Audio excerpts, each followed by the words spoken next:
Oh, I'll tell you what, I need to find out what my how people can find me. Right. I think we're looking good. Let me just check the feed. I'm doing it for the first time into this group.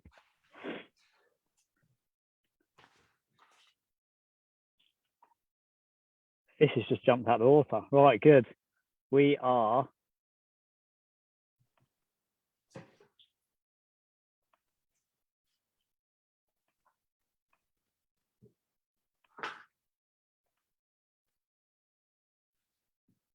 right. We are live. Property entrepreneurs, ladies and gentlemen. It gives me the greatest of pleasures to introduce to you a very good friend of mine, an award-winning property entrepreneur and investor, and our first ever official Hall of Famer, Shiv Haria from Lifestyle Property People. How are you doing, Shiv? Fantastic, doing very well indeed. Thank you very much for the warm welcome. It's my absolute pleasure to have you on. Do you want to just introduce, for anyone who's not heard of you or Lifestyle previously, do you want to just give everyone a quick introduction to who you are, what you do?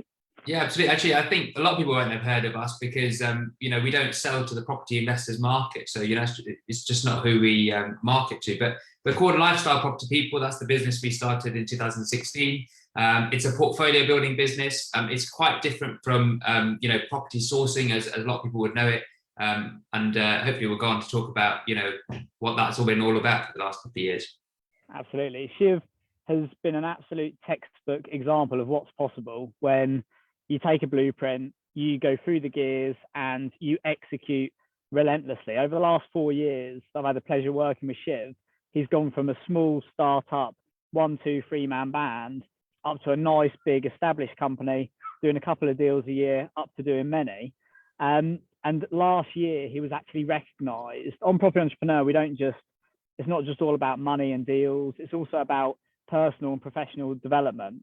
And last year, Shiv was actually recognized by all of his peers as Property Entrepreneur of the Year 2020. And that's why we've introduced him and welcomed him as the first ever person in the Property Entrepreneur Hall of Fame. Shiv, to give everyone an idea of we're going to start off with where you started and where you are now. So 4 years ago when we started working together, what did the business look like then? Yeah, so the answer is it was very, very different. The first thing was that there was 4 directors running the business. There was me, my wife, and then another couple as well. We were, I wouldn't even say barely making ends meet. We definitely weren't making ends meet. We were making ends meet if we didn't pay ourselves anything. We were probably doing about 1 deal every couple of months. The constant struggle that a property sourcing company has, which is ultimately what we started as, is either we had too many clients or we had too many deals. And actually, at the time when we started, I don't think we had too many of either. We didn't have too many clients or too many deals. So we just were starting to find our feet about what the product that was that we were actually offering, what were we actually offering, and what was our company actually doing. That's where we were right at the very beginning. Very good. So startup. One of the things we talk about in startup businesses is all you're really looking for is the proof of concept. So do lots of different things. I'm sure you were sourcing HMOs, single lets, looking at flips, and you do all those things, plant the seeds, find one that actually grows and makes money, and then you scale it forward. You've done that. And over the last 4 years, you've developed that and you've worked hard on it. 4 years later, if the business started with a small team of people doing 3 or 4 deals a year, what does it look like now? Yeah, so the business started with, 4 of us all kind of part-time working on it, working all hours of the day, and 2 couples as well doing, like you said, about 4 or 5 deals a year. And now we do 60 deals a year. There's a team of about 11 of us all together. And at the time as well, it was very kind of heavily dependent on my time. Now it is heavily dependent on my time, or not dependent. It's a good use of my time now, but it's much more of a managerial use of my time. So I don't really get involved with the day-to-day running of the business. The team right now, as we speak, are, doing whatever they need to do. In fact, right now on a Friday, they'll be doing their Friday updates for all of our clients. And it all just gets done without me having to, read each one and approve each message, if you like. Perfect. And just give everyone just a very headline insight to the numbers as well. One of the things we talk about is when you get a real strategic position in the market, you can actually increase your rate to reflect the value that you offer. How much for those sort of 5 or 6 deals you were doing a year when you started, how much were you charging for those? Yeah, so we were charging 2,997 when we first started. So it was 2,997. It was we were selling, you know, like most sourcing companies, we were selling 20-25% plus deals. We were making no additional kind of referral fees, no charges for project management. It was just 2,997, selling 25% return deals and selling, like I said, 4, 5, 7 of them. Whereas now we are in a position where we're charging, in fact, I increased the prices on the 1st of March, and then I increased the prices again on the 1st of May, because it's just been like, the demand's crazy. So we're now charging 10,995 for sourcing property, for sourcing a buy-to-let property. Our returns as well have come down over the years. So we were doing 25% returns, offering those to clients. And what we found is every time we increase the price and reduce the return, we just get more people that want our service. So we've just reduced our return from 8% to 6%, and there's been an influx of people that want to get on board now. And then we also, on top of that, make a project management fee, which used to be 0. We then eventually increased it to 10% and 15%. Now it's 20% of the refurb projects. The refurb projects used to be 2-3 grand. They're now 10-15 grand. So we make that on top of the fee that we charge. And then obviously we make referral fees for all of the referral partners that we use as well. So each deal, we probably make somewhere in the region of 11, 12, 13, 14, about 14 grand, less of that, about 12 grand a deal. Very good. So 3 grand a deal doing 7, up to 12, 13 grand doing 60. Everybody who's listening is going to want to know, there's nobody listening that doesn't want to own a business like that. Everyone's going to want to know what's the actual journey like to get there. We all know it's not sunshine and roses. If we were to take people through, if we were to spend most of this call taking people through that journey, what would you say we talk about businesses step changing? They don't grow they don't grow linear, they grow cyclically, and they sort of step change. Through that journey, when you started, what were the biggest problems you had as a startup, and how did you overcome those? Because lots of people listening to this will be at that stage right now. Yeah, so the first issue that we had was we were trying to figure out what we were actually selling. And then when we kind of got a bit of a rhythm in selling that thing, eventually we decided that we're going to take people's money up front. So rather than charging them in stages, we're going to charge them up front. And that actually worked really well, because we charged them up front. We'd have to remember to keep invoicing, and then they paid.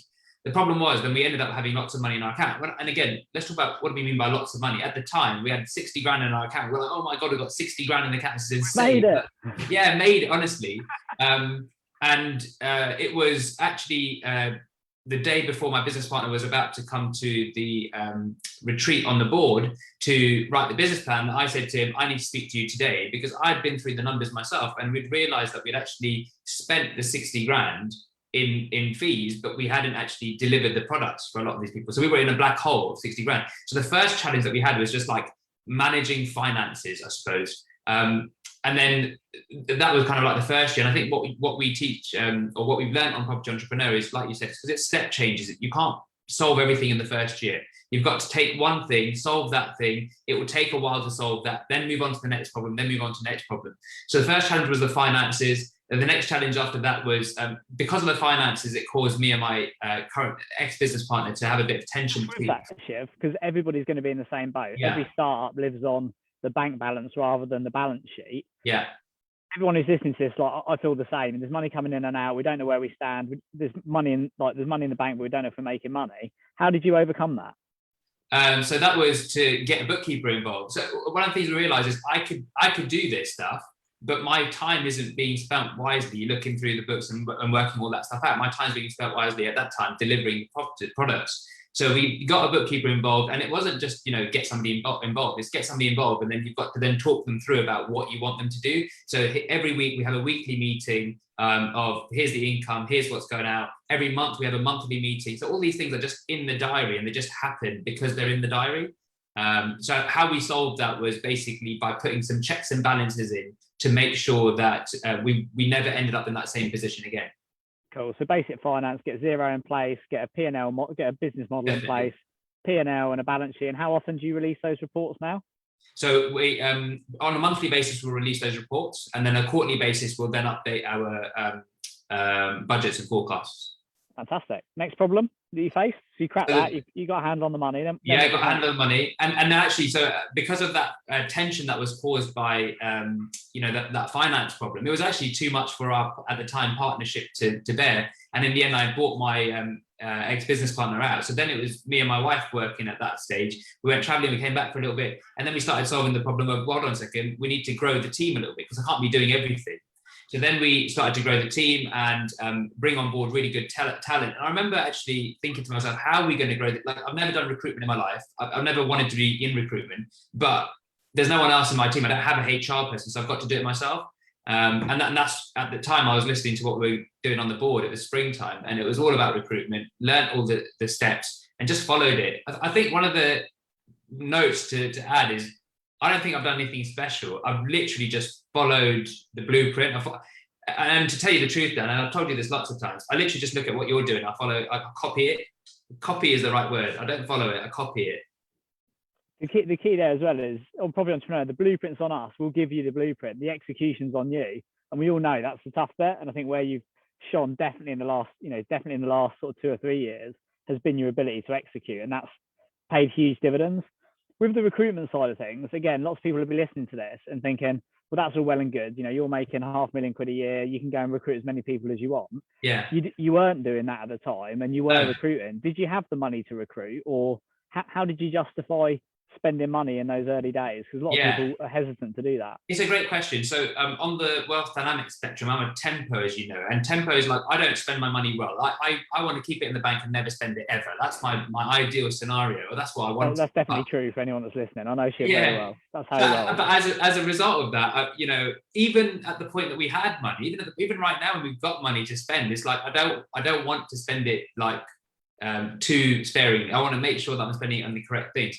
And the first thing that I remember we learned on the board was, you need to get yourself a VA. So I said, right, let's get ourselves, I don't know what this VA is going to do, but let's get ourselves a VA. And that VA quickly became our sales progressor, like the main person in the business that runs everything. So they were supposed to be kind of like someone that helps to do everything. And slowly over time, I handed more and more stuff over to them. So they became the person that did everything. And then I could then take a more kind of overview of what's going on, as opposed to just being involved with everything that's going on. Very good. Understood. So top tip there for everybody is, start off with like pay as you go, VAs, PAs, pay them as you need them. And once you get that confidence level of having people in the business, you'll realize that your team are not an expense, they're an investment, and we're not spending money, we're investing it. And when you get that taste and realize you get an ROI on time or money from everyone you recruit, your business very quickly step changes. And of course, you might have to spend a little bit more money to start with. Like our first VA, we paid her £30 an hour, which is like, now I know that's quite a lot of money, but we just did what we had to do. And if we hadn't done that at that stage, we definitely wouldn't be where we are right now. Understood. So money and cash flow, early problem. Everybody has that issue. Top tip to overcome it. Recruitment makes a lot of sense. Split your partnership up, build the team. One of the things to talk about in Property Entrepreneurs is every level has another devil. Something's always broken and it's never finished. What happened next after that? You cracked the money, you got the team involved. Then what was the next? Cracked the money, got the team involved, and then we were like, well, the only thing that we need to do now is we need to get the sales coming in the door, because at that time, and this was only like 2 years ago, it wasn't even that long ago, where every month I was selling for that month. So I needed the clients for this month so that I could basically pay the bills at the end of this month. And at that time, we were on the board and we were talking about a content calendar. And in fact, I remember, this is the bit when I say I copied you. I remember you did your content calendar, even to the extent that you used to take your photos. I think you still do. You take your photos in a diagonal, don't you? Yeah. And I was like, right, I'm just going to copy everything that Dan's doing. And I copied those, and I copied the live videos that you do. And I just started on a daily basis putting out a content calendar, which initially was me doing it on a daily basis, and then eventually became me doing it on a weekly basis. And now, I've got a marketing person that does all of that stuff. But that really made a massive difference to getting the sales coming in. And it made, rather than me having to sell to everybody, it became a place where people were buying from us, which I think was a real game changer. And we used to, on the board, say, or you used to say, sales solves everything. And I was like, yeah, it's easy to say, but there's lots of other problems in the business. Now, having been through that experience, what you're ultimately trying to say is sales gives you money. And once you've got money, you can pay your way out of problems. And that's really kind of where we are right now. And so just to be clear about where we are, we've got 5 clients signed up for every single month. Each one is paid, say, 10 grand for the best part of a year, signed up in advance, and all that money's in my bank. And like you said, every challenge has its devil. I'm sitting there going, and I spoke to Billy about this the other day. What do I do with all this money? I can't use it. It's not my money. It's clients' money. It's sat in their account. But you know, it's almost scary how much money is sitting in the account that I need to, you know, make sure I'm using wisely. That's good. I mean, that's the fire beneath the feet. It's raising the stakes. It makes sure you're getting out of bed at the time you need to be getting out of bed. You know, you've got to deliver now, and all of us, all high performers, no high performer wants to let anyone down. On the content calendar, because I do remember this, other people are going to be sitting there thinking, again, that's fine for you. You know, you're confident, you know what you're talking about, you're clearly out there. That wasn't the case that wasn't the case before that. Those who are sitting there thinking, I'm nervous to do a post or a Facebook Live. How did you feel at the time, and how did you overcome that challenge? So I'd never done a Facebook Live. My first Facebook Live was unveiling the Mac that I'd bought myself, right? So I'd never done a Facebook Live. I wasn't comfortable with that. I was a delivery person. I'm a temper. So I was in the thick of it, doing this stuff. That's what I loved doing. And in order to do the content calendar, I had to accept a couple of things. The first thing is I convinced myself that I'm doing it because I'm a producer of content, not a consumer of content. I didn't like social media. So the first thing I had to do was say, I'm only doing this because I'm trying to get a result out of it. I'm a producer, not a consumer. So that's the first thing. Second thing I realized was, whereas before I used to take, you know, 3 photos of myself and then choose the best one, you can't do that on social media. And at the rate that you're going, at the quick pace that you're looking at, you're just going to go, I am who I am. You know, I look like how I look. And if I'm doing a social media post, yeah, okay, I might brush my hair this way, but otherwise it is what I am. And of course, you know, obviously I know all the information. So when I'm talking, I'm not scared that I'm going to get the talking wrong. Or maybe initially I was, but I realized that the people that are following me are people that know less than I do. And I think that's the point. There's always somebody that knows less than you do, and they're the people that are watching you. So I think it was really important just to get in, do it consistently is really, really important. Like you can't just do it, you know, do a bunch of them in 1 month and then not do it again. You've got to do it every single day, or every 2 days, or every 3 days, however consistent you want to do it. And you've got to make sure that you're putting stuff out there that people really want to listen to. The one tip I would give people is that people don't judge yourself by the likes and the comments. No one cares about likes and comments, not even the engagement. Just keep putting the stuff out there, because people will come back to you and you'll, you know, later in the future, and you'll say, oh, how did you hear about me? And they say, oh, I've been following you for years. Yeah. You've never commented, you've never posted, you've never even liked my post, but you've been following you for years. I think you say all the time on the board that, you know, your profile, including the content calendar stuff, is the highest value asset that you can have, and you need to develop it well before you need it. At the time that I was developing it, I just needed it, and it got working so quickly for me. Like within 2 or 3 months, I had the sales rolling in. Without doubt. So yeah, another real good tip for people there is, if you're not already doing a weekly content calendar, the time to invest in your profile is 2 years before you need it. So it's like, you should have started yesterday or 2 years ago. Get going now, because then in 6 months, a year, 2 years, when you do need it, because somebody wants a referral, you want to raise an investor, you know, you can then start to call on it. And you have absolutely nailed that, Shiv, both the company and your personal profile. So congratulations on that. Yeah. Next problem. So after we had the sales problem, so we had a couple of other challenges in the meantime, but ultimately we're at a place where now the company has got to a level where it's outgrown the initial kind of teams and stuff that it was using, and now we're looking at making sure that we have the right people. So we had basically, until now, for the last 5-6 years, we had contractors in. Everyone was a contractor. Everyone worked when they wanted to work. And now we're trying to make it into an actual business that runs, you know, without me there. And that means that people don't work when they want to work. They work when they have to work. They, you know, 9 to 5, they need to be there. So we're now looking at tackling that challenge with making sure the right team members are there, putting the right scorecards in place, looking at kind of what the incentive plans are for these people as well, to make sure that they stay and that they, you know, basically get paid a good amount of money to do a great job, and they're incentivized to do a great job. And I think part of it has been, as I said earlier, you can't go out and solve all the problems. You've got to, at the time, there's this problem, then solve that one, then solve that one, then solve that one. And in fact, I think in my, you know, yearly review, I was kind of thinking, okay, well, maybe what I'll do this year is I'll kind of bring it all together. And as you said at the beginning of this, it's like there's always going to be a problem. There is no bringing it together. You're by layering it on top of each other, you're already bringing it together. But there's always going to be a problem. There's always going to be an issue. And what we've got to be is, in fact, you said this as well. We've got to be problem solvers. And the team, you said that the team look at us and go, "How the hell did you solve that problem? I don't understand. Like, I was having this massive problem. You just came in, you like a magician, you fixed it." And I think that I've really stuck with that, because where I try to get involved in the business now is to go in and solve problems and then come out again, rather than to be there doing stuff all the time.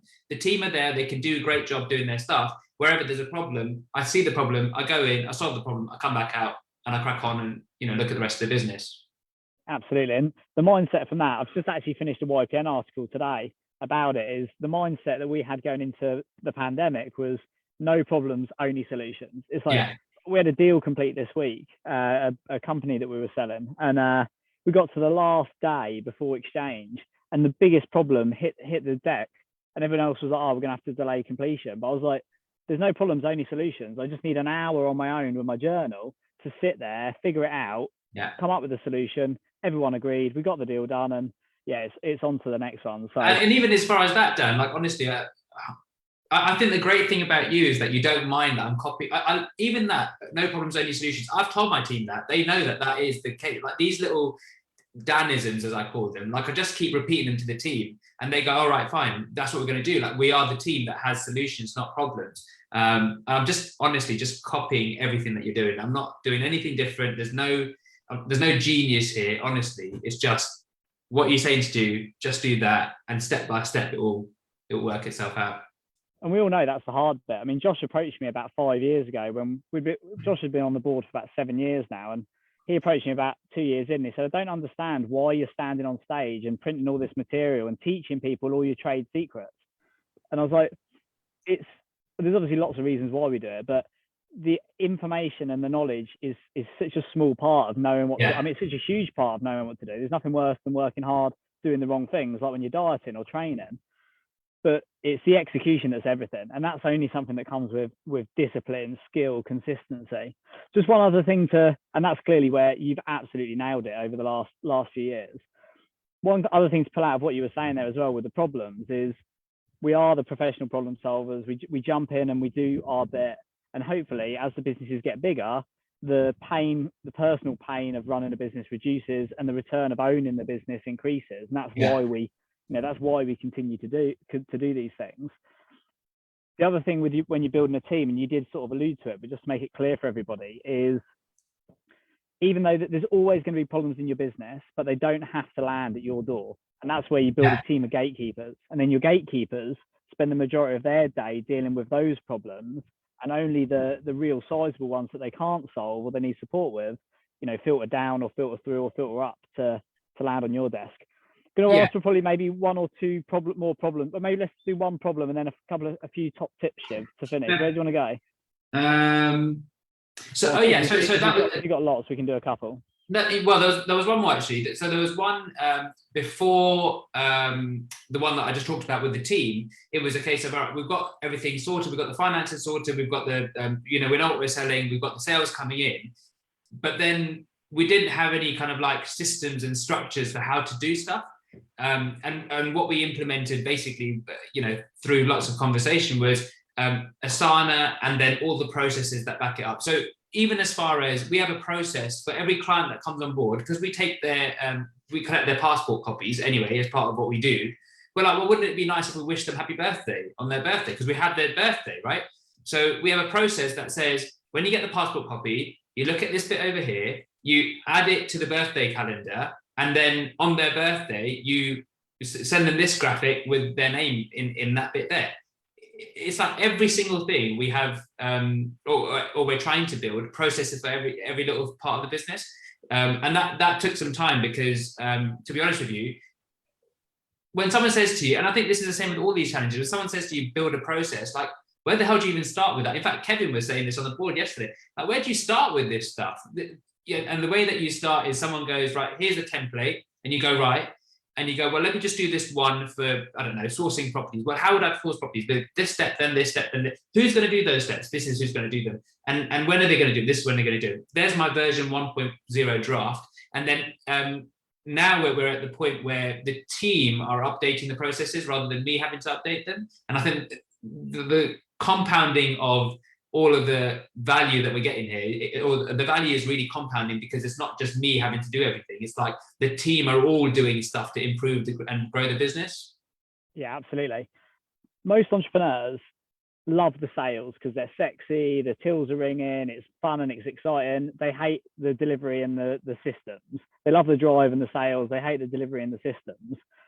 You're no different. I'm no different. Yeah. But both of us have very well systemized, scalable, well operating businesses. Do you hate systems? Like most entrepreneurs don't like systems.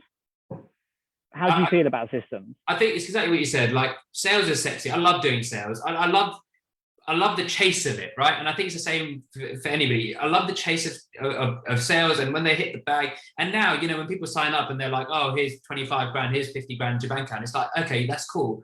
I'm not happy. I'm not excited about that anymore, but I was excited about the chase of it. With systems, it's a completely different ballgame because there's no chase. It's just hard work. It's just grafting through it. And I think that, I don't think I've ever looked at systems and gone, wow, I can't wait for a day of doing system. But I think there is a part of, like you said, where there are some things that you just have to do. And at the time that you have to do them, or when you really need them, you're not going to be thinking to yourself, oh, this is horrible and I don't want to do this. If you really need it, you'll just crack on and do it. And I think that's the way, through all of these problems that we've had, I've always thought, how do I do it? But when we really need it, you go and find the solution and you just get on and you implement the solution.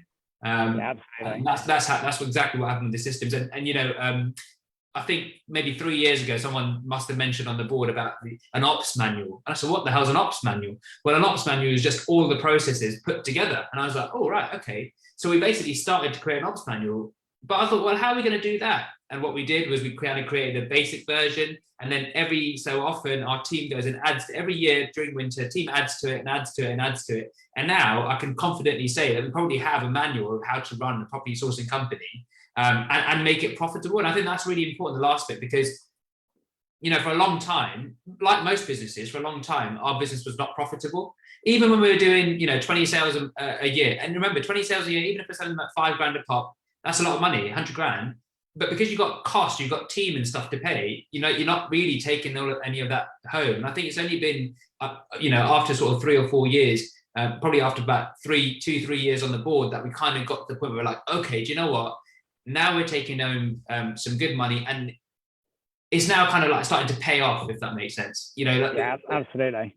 Yeah. On the process side as well, I'd say the key point out there for people to pull out, we just use, I think people sit down and think they're going to write an ops manual, like they're going to write a new encyclopedia, and nobody, unless you're passionate about that sort of thing, wants to do it.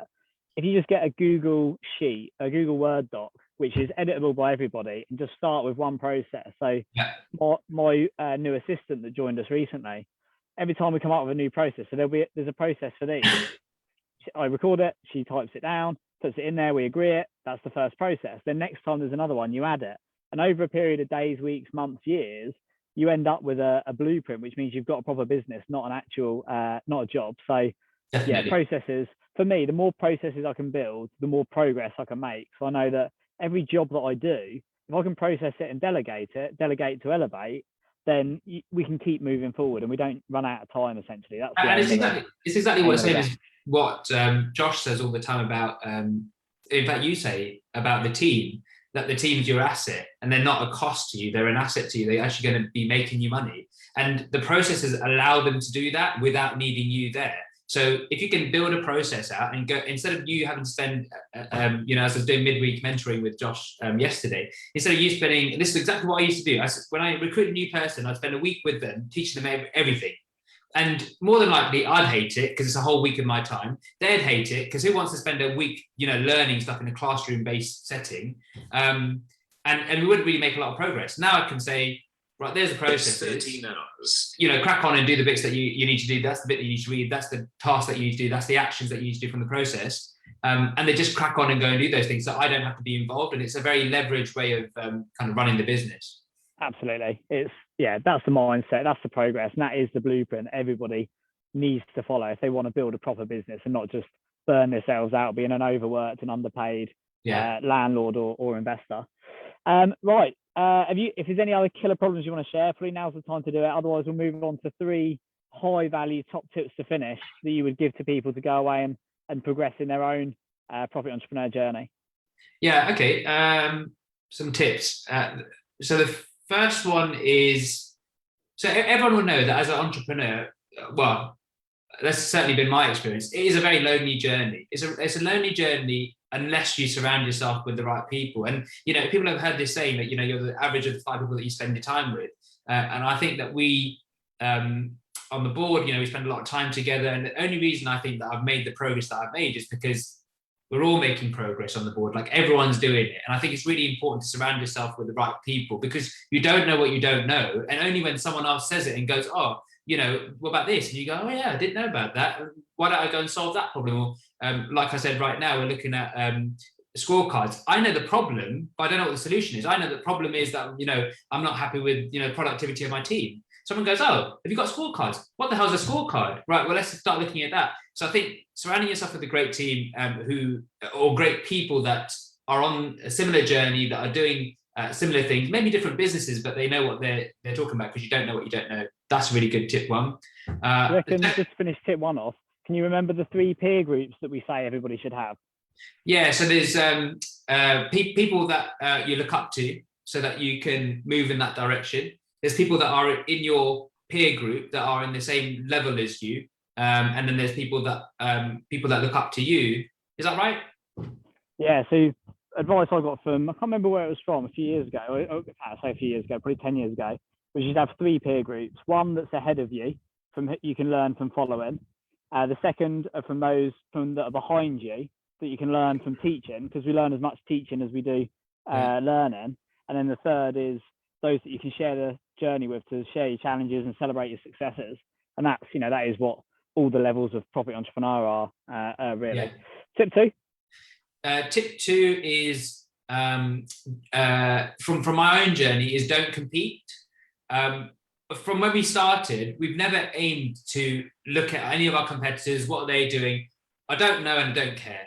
All I am aiming to do is provide the absolute best service that I can provide. And by doing that, it was only actually this year for the first time that I decided, Dan, you won't mind me sharing this, I bought a property from one of my competitors because I just wanted to see what their service was like.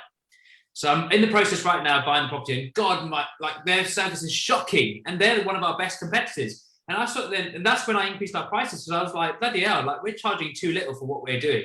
They were always charging 2/3 of what we're charging, but now I know why, because their service is shit. Sorry. But the whole point is that I never focus on competitors, even in terms of branding, what they're doing, what information they're putting out. It was always about what we were doing and how to be the best that we can be, rather than looking around and seeing what everyone else is doing. So I think that's tip number 2.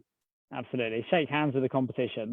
You want to be friends. If you look at the other big people that are in our industry that we could be seen to compete with, they're not competition. They're my friends. They're my business partners. They're people I do deals with. It's a very high value trait, and it also takes that pressure and anxiety off. I'm never good enough. I'm never big enough. If you're playing your own game, just be the best you. Yeah. And, if you're doing the best you can, then that's good enough for everything. And the reason just on tip 2, the reason I say that as well is because if I looked at all our competitors, we'd still be selling deals for $3,000 at 25% return. Yeah. But we weren't doing that. I think along with tip 2 is find your niche so that you don't have to compete, because our niche, I still don't understand to this day why no one is doing the niche that we're doing. It's not rocket science. Just to be clear, what we're doing, I'm originally from London. I went to Leeds to buy a portfolio of properties for myself in Leeds. And I realized that all my friends want to buy properties in Leeds as well. So what we do is we help people in London to buy properties in Leeds. It's not rocket science. They can't be bothered to do it. They don't have the time to do it. They've got kids, they've got parents, they've got houses to look after, and they have no idea how to do it. So we charge a fee to go and do everything for them. So that's tip number 2. And then sorry, we keep trying to talking over you. Observe the masses and do the opposite. It's like everyone's deal packaging, trying to sell 25% return on investment deals for $5,000. Go and sell 6% return on investment deals and make 13 grand. It's observe the masses and do the opposite. And the reason why it works for our clients as well is because when in the beginning, everyone goes in, I'm trying to find an infinite return deal because I've been to Simon Zutsch's mastermind and he tells me I can find these infinite return deals. I tried to do that for the first year that I was in property. I bought no properties. But I realized we bought a couple of properties for one of our clients. He bought 30 properties from us, and that was in 2017. They got valued this year, all revalued this year, and they've all increased in value on average by 30 grand. 30 properties, 30 grand. He bought them at market value. So he's made the best part of 900 grand, like £1 million by doing nothing. So I think the point is you can find the unicorn deal where you can just get in the market. And for most of our clients, they just want to get in the market. They don't really care about, obviously we're not buying them above market value. We're buying them at market value or below market value, but they need to get in the market. That's what's most important to them. Yeah, agreed. And just for the record, if you are going to go anywhere for property training, I started on Mastermind and recommend to everyone, we don't do property training. We do business in property. People do Simon's Mastermind, learn how to do all the mechanics, bring those skills over to Property Entrepreneur, and then we'll show you how to do the second stage, which is the business side of things. Yeah. Tip 3 to finish off, Shiv. Tip 3, and this is a really important one, and I think this is one that I've only been able to focus on for the last sort of 2 years or so. In the early days, you're just grafting, you're grinding, and you're working all hours of the night and stuff. And part of the reason you're doing that is because you think to yourself, if only I could just do this bit, then I'll be ahead. If only I could do this bit, I'll be ahead. And what I've realized is you're never going to be ahead. This is a never-ending game. There's, like you said, there's always challenges. There's always going to be the next thing. And so tip number 3 is, and you'll have heard me say this loads of times, but is eat the cake. Like, go on your holidays, do what you need to do, and enjoy yourself. Because this, I say to people all the time, this is life. What we're doing right now is life. And I think someone put a good message in the board the other day. It said, how we spend our days is, of course, how we spend our life. Like, this is our life. You need to make the most of it. Yeah, smile. This is it. Like, this could be, it could all turn to dust tomorrow. This could be as good as it gets. Like, if this is the promised land, are we actually just squandering it away? It's just appreciate it's all a game. We're here to play it. Money is nothing more than a resource. Enjoy the journey you share and the people you share it with. And don't, in the early days, and it definitely did for me, it's life or death. It's like, I need this. I need to get up this mountain. And there's definitely periods for that. As soon as you've got the opportunity to breathe and you've got independence and you've got some finance, you've got some money, it's then doing it for fun rather than for work. You spend all that time, basically, so because you're like, oh, I need to, make sure I can afford my house. And then you're like, I need to afford, buy these AirPods or whatever. And then you're like, I need to buy my car. And then once you bought all that stuff, you're like, okay, well, my life hasn't materially changed. I've changed as a person, and I've got to enjoy what I'm doing. I've got to make myself happy. And working extra hard is never going to make me happy. They always say, like, you're never going to remember the extra hours that you worked on your deathbed. But you are going to remember, yesterday, my wife and I went to do pottery painting. Just because we felt like it. Let's go do some pottery painting. Well, I'm going to remember that because it was a nice experience. Billy's trying to buy one of them off me at the moment, but I keep telling him that they're priceless. That's the definition of life by design, that is. Shiv, I hope everyone got as much value listening to that as I did. I've lived that journey with you for the last 4 years, and it's always good to revisit the problems and understand for every problem there's a solution. For every challenge there's a blueprint. As long as you can execute, you will get to where you want to get to. And I just want to congratulate you again for being an absolute textbook example of that. And congratulations on winning Profit Entrepreneur of the Year. And I really appreciate that. I remember being, 4 years ago, whatever. I remember just being at the start of the journey, if you like, and I didn't know what I was going to do. I know how perhaps people are watching this are kind of like, well, hold on a second, I'm really a lot smaller. My main concern is, making sure I've got enough money to pay the bills at the end of this month. And I had no idea how we were going to get somewhere. To be honest with you, I didn't even have a vision. I didn't even know where we were going to get to. But all I've done is, like, one by one, gone through the blueprint, followed that one, then followed that one, and solved the problems as we've gone through it. And, now we're in, here we are, like, it started from the bottom, now we're here. There you go. What perfect sentiment to end on. And wherever anyone is in their journey, trust me, Shiv was there, I was there, we've all been there. And success and failure are very predictable. When you understand these things, you find the blueprints, you put them into practice, all you've got to do then is actually execute effectively, and slow and steady. Consistency wins the race. You will get to where you want to get to. Shiv, it's Friday afternoon. I thank you for giving us some of your valuable time. Welcome to the Hall of Fame. It's been an ongoing pleasure working with you, and long may it continue, my friend. I'll catch you again soon. Thanks so much. Cheers. Take care, Shiv. Bye bye.